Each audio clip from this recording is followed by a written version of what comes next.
Faure Gnassingbé s'est impliqué dans la résolution de la crise politique au Tchad. Selon les informations, depuis la disparition d'Idriss Déby, le numéro 1 togolais organise des réunions avec les groupes rebelles tchadiens pour préparer le dialogue national avec les nouvelles autorités conduites par le fils du président défunt. Curieuse entreprise pour celui qui n'a pas réussi en plus de 3 mandats à réconcilier son pays.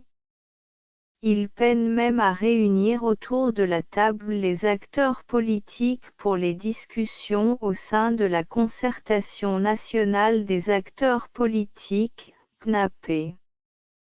Dans le cadre de cette mission, les autorités togolaises ont multiplié les consultations avec les rebelles tchadiens, depuis le mois d'avril.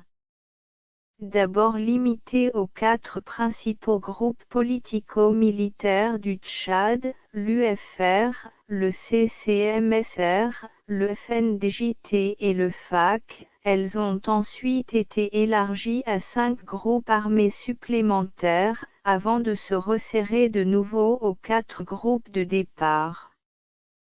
Le but de l'initiative togolaise est de recueillir les revendications des rebelles en vue de leur contribution au dialogue national tchadien auquel semble vouloir se plier le nouveau pouvoir à N'Djamena, rapporte RFI. Selon la Consur qui cite une source, la position des groupes rebelles semble inconciliable avec celle des autorités tchadiennes puisque les rebelles réclament une amnistie générale, la libération des prisonniers de guerre et des prisonniers politiques, mais refusent en bloc de reconnaître le comité militaire de transition de Mahamat Idriss Déby. De même, ce dernier refuse de considérer les rebelles du FAC, à l'origine de la mort d'Idriss Déby, comme partie au dialogue national.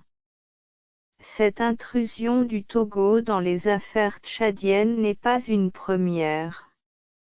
En 1979, le père de Faure Gnassingbé a joué le médiateur entre les 2 chefs de guerre tchadiens Hissène Habré et Goukouni Ouaddai.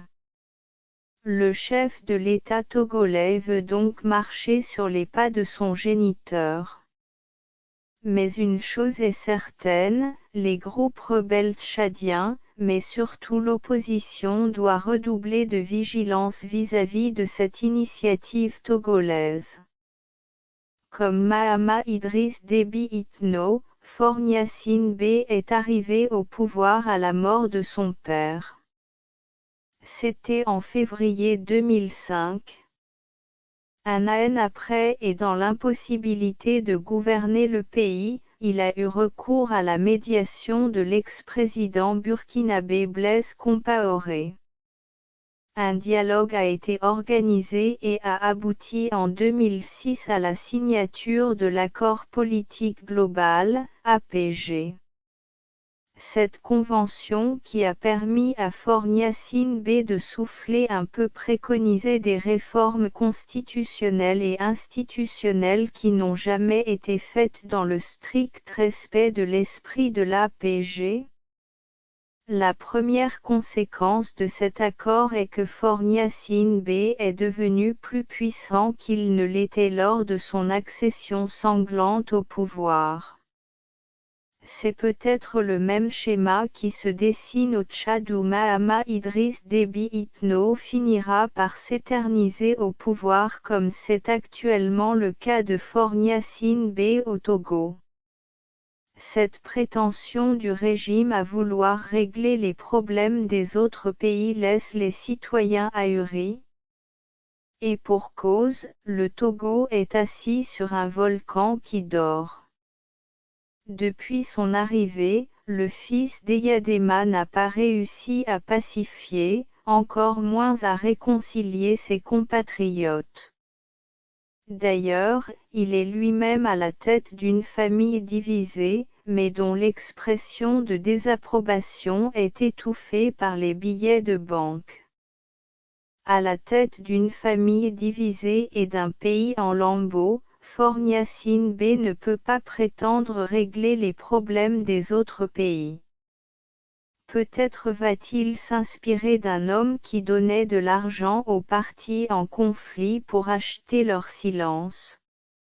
Depuis quelques mois, le gouvernement a initié la concertation nationale des acteurs politiques, CNAP, dirigée par un homme dont la personnalité suscite division et méfiance.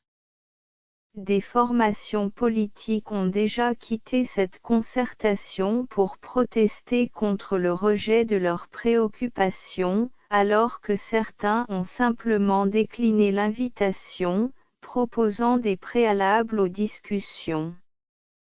Après avoir menacé de claquer la porte, l'Alliance nationale pour le changement, ANC, de Jean-Pierre Fabre a depuis plusieurs semaines suspendu sa participation.